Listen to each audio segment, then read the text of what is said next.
Здравствуйте! Вы смотрите телепроект «Недвижимость в Якутии». В нашей рубрике «Старый город» смотрите сюжет о здании, которое известно практически каждому жителю нашего города. Ведь оно находится в центре, недалеко от театра, оперы и балета. Но не всем известна его история.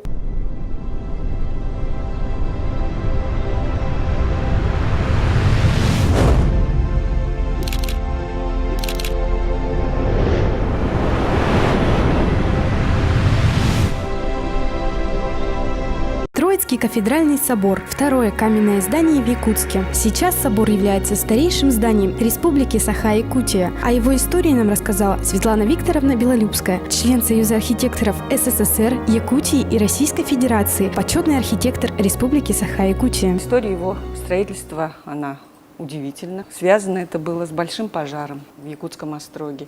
То есть этот большой пожар произошел в 1701 году, когда сгорела и церковь, сгорела часть стены, часть башен, и сгорела самая главная воеводская канцелярия, то есть то казначейство, где находилась пушнина, то есть казна государева.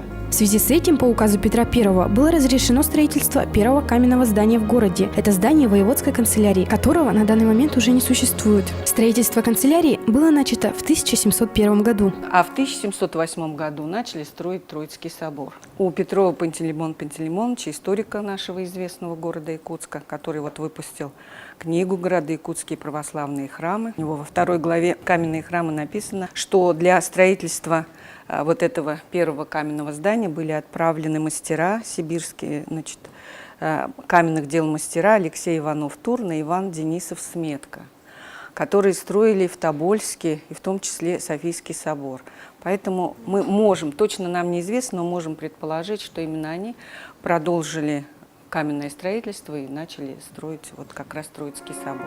На карте 1770 года видна хаотичная застройка того времени, где фактически не было ни улиц, лишь отдельно стоящие дома. Но тем не менее здесь хорошо виден двойной острог, в котором и находился Троицкий собор. Поэтому здесь точно можно сказать, что Троицкий собор обозначает исторический центр города Якутска. В середине XVIII века была построена каменная колокольня.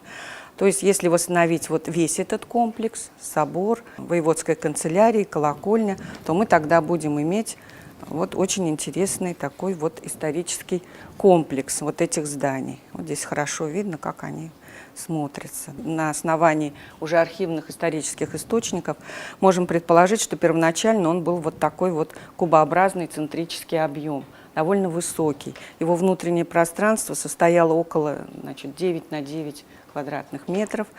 И алтарь, вот сейчас алтарь, вот современная вот эта часть алтаря, она где-то 6 на 7, то есть около 40 квадратных метров площадь. Но предположительно, что его все-таки перестроили уже в середине XIX века. Был пристроен правый предел. Предположительно, в то же время был сделан большой проем. Часть стены была убрана. Таким образом, был увеличен центральный предел. В 1731 году, когда Якутская епархия перешла в состав Иркутской епархии, этот собор, поскольку он был на тот момент единственное каменное здание и главное здание города Якутска, его стали расширять. Абсолютно точно могут показать уже более детальное обследование, но предположительно, что здесь была пристроена трапезная с притвором и левый предел. Правого предела или южного предела не было. И вот таким фасадом он выходил вот на эту улицу. Сейчас улица Каландрашвили. Был довольно высокий. Здесь тоже высота вот этой части внутренняя тоже где-то порядка 10 метров. И уже при святителе Иннокентии, когда была образована Камчатская епархия, и наша Якутская епархия отошла туда, к этой Камчатской епархии, ее возглавил святитель Иннокентий. По его благословению его опять начали перестраивать, этот собор, расширять. И в 1859 году было такое уникальное событие, тоже всем известное в истории, когда в этом соборе впервые прозвучала литургия на якутском языке. То есть святитель Иннокентий, он большое внимание уделял как раз переводам богослужебных книг, священного писания на якутский язык. И вот такое вот произошло событие уникальное. В 2012 году было проведено небольшое обследование Троицкого собора. На основании вот этих вот обмерных чертежей, которые мы проводили в 2012 году, с привлечением наших студентов, были выполнены эскизные чертежи.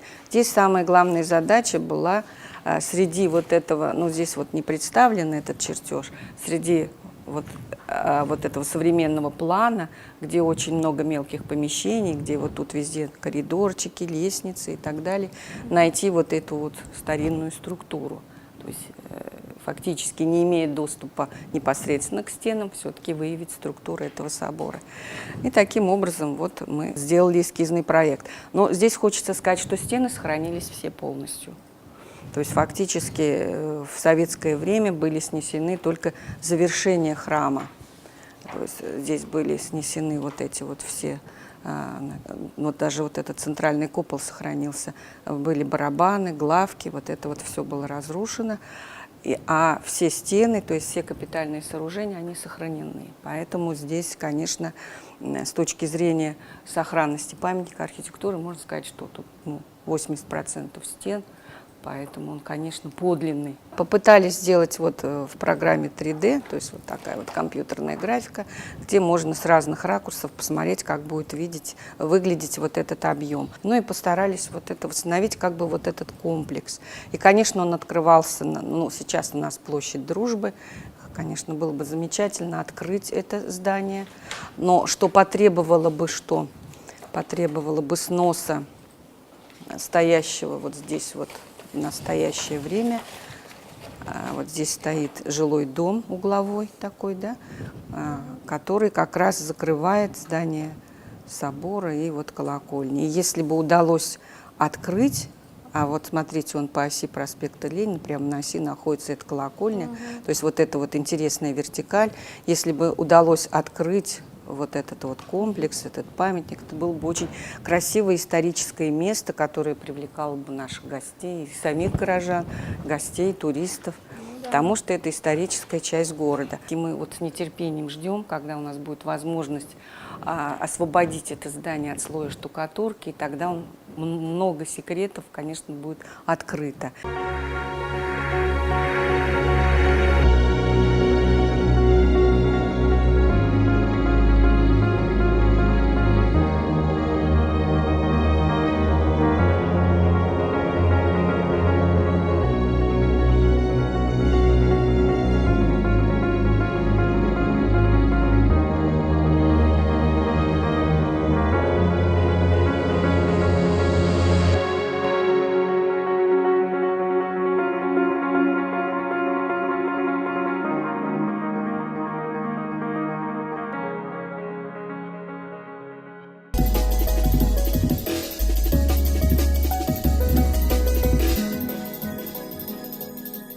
Наш выпуск подошел к концу. Встретимся ровно через неделю. Мы ваш ориентир в мире недвижимости.